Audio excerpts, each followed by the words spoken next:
Every child is a canvas waiting for the brushstrokes of opportunity.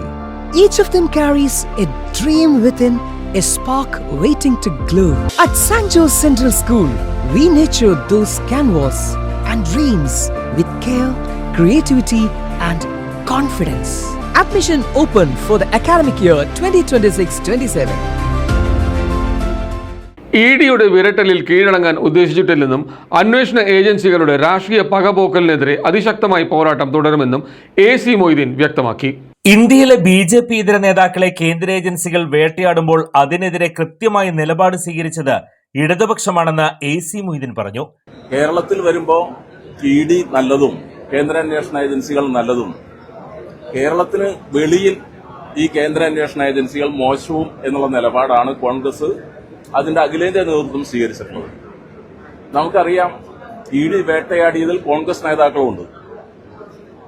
Chidambaram അങ്ങനെയുള്ള ആളാണ്. National Herald കേസിന്റെ ഭാഗമായിട്ടുള്ള നമുക്കറിയാം, ഈ സോണിയാഗാന്ധിയും അതുപോലെ തന്നെ രാഹുൽ ഗാന്ധിയും ഉൾപ്പെടെ പ്രതിയായി അവരുടെ മുമ്പിൽ അന്വേഷണത്തിന് വിധേയമായി ചെന്നു നിന്ന ആളുകളാണ്.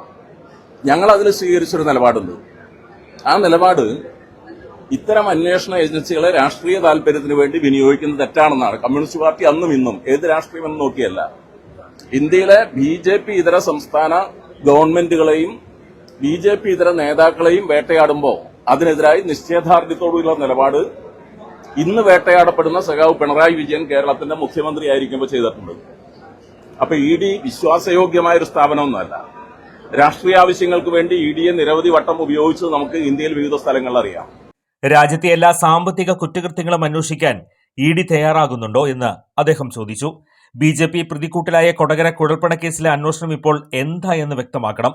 EDയുടെ രാഷ്ട്രീയ വിരട്ടലുകൾക്കൊന്നും വഴങ്ങാൻ തങ്ങൾ ഉദ്ദേശിച്ചിട്ടില്ലെന്നും കേന്ദ്ര സർക്കാരിന്റെ ഇത്തരം പകപോക്കൽ നടപടികൾക്കെതിരെ അതിശക്തമായ പോരാട്ടം തുടരുമെന്നും അദ്ദേഹം കൂട്ടിച്ചേർത്തു.